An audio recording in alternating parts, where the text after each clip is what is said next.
Ma vidéo a coupé au milieu, j'ai eu un petit problème technique.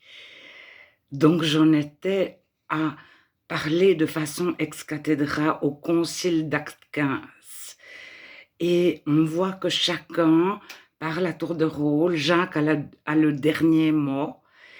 Il n'impose rien et toute l'Église est d'accord pour écrire une certaine lettre et toute l'Église est d'accord pour envoyer Paul et Barnabas, je ne sais plus, ils partent à deux, pour porter cette lettre aux différentes contrées. Alors, j'en suis à l'orthodoxisme, qui est né dans les années peu avant 400.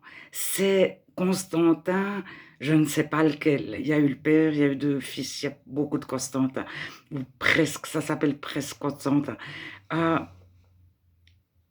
Ils ont choisi d'inclure les chrétiens dans leur religion plutôt que les persécuter.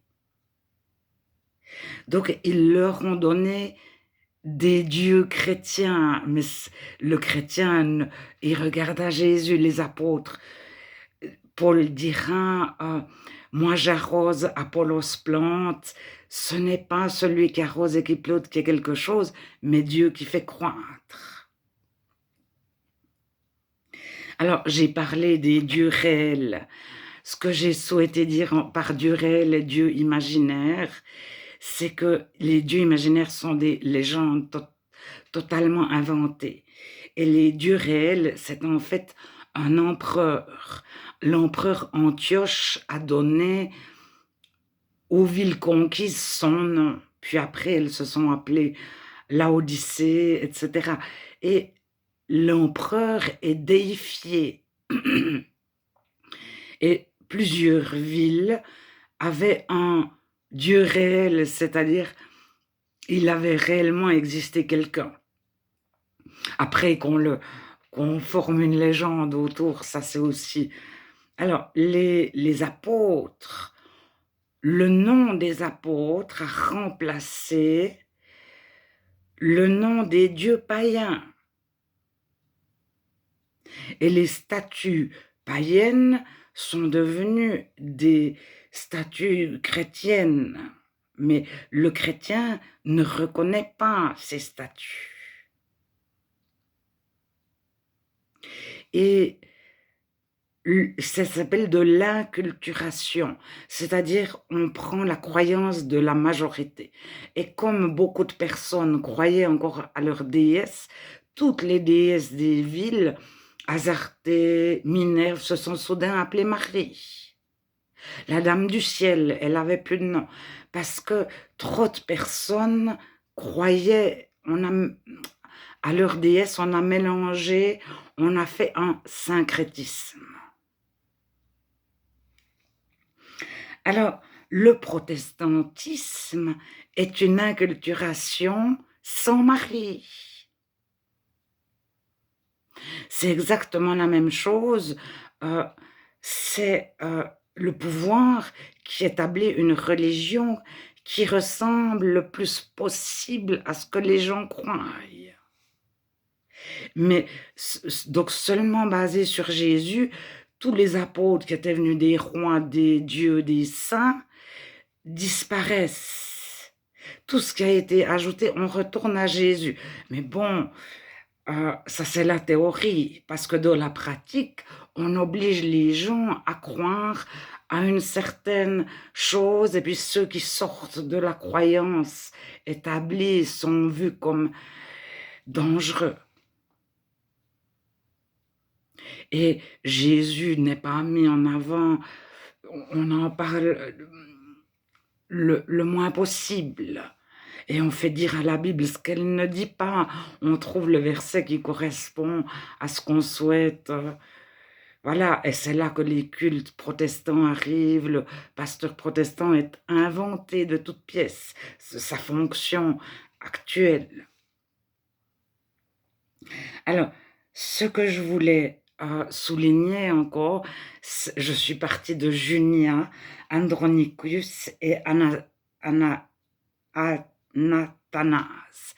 Alors, il faisait des icônes, c'est-à-dire des dessins représentant Anatanas, c'était le grand chef d'une région, de la religion d'une région.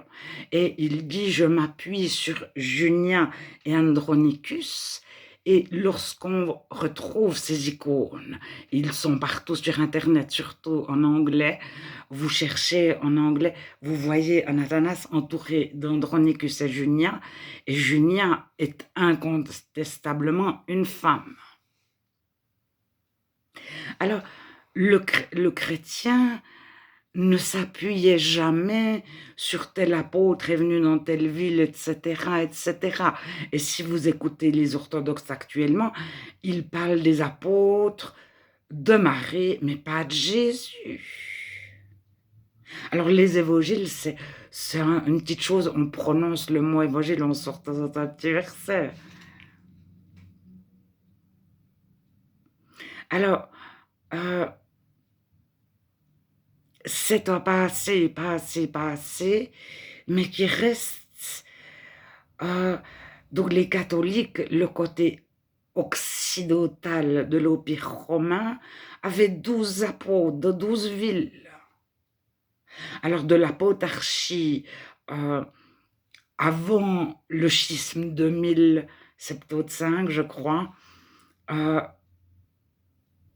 il y a une pentarchie, il y a 5 villes, Alexandrie, Jérusalem, Rome.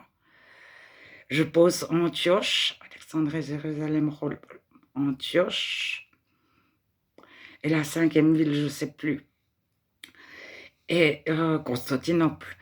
Et, donc elle a 3 noms, Constantinople, Byzance, Istanbul.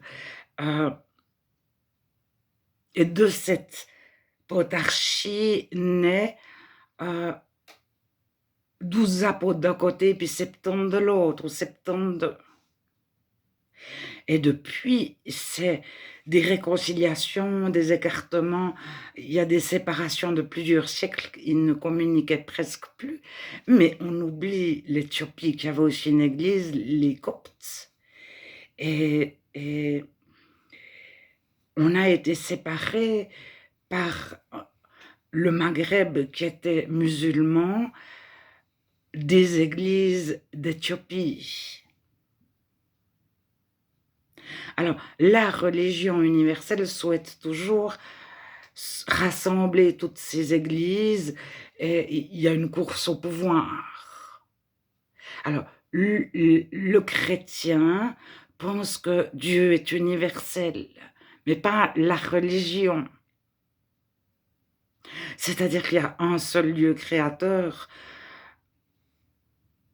pour le monde entier et qu'il y a une multitude de personnes qui ont connu Dieu, qui ont eu le Saint-Esprit avant et après la Pentecôte. Si vous retrouvez dans la Bible, il y a plein de personnes qui avaient le Saint-Esprit. David dit « Ne me retire pas le Saint-Esprit ».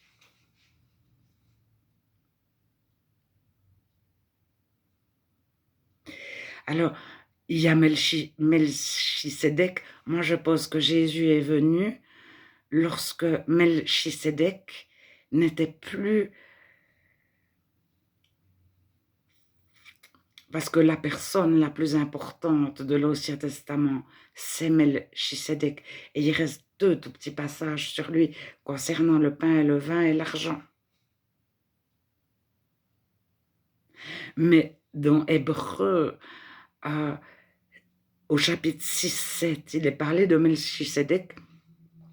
Et je pense que les Hébreux qui ont reçu cette lettre, qui étaient devenus chrétiens, savaient parfaitement qui était Melchisédek.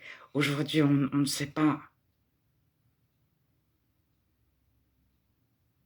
Mais Jésus est comme Melchisédek. Alors, beaucoup disent que Jésus est déjà venu dans l'Ancien Testament.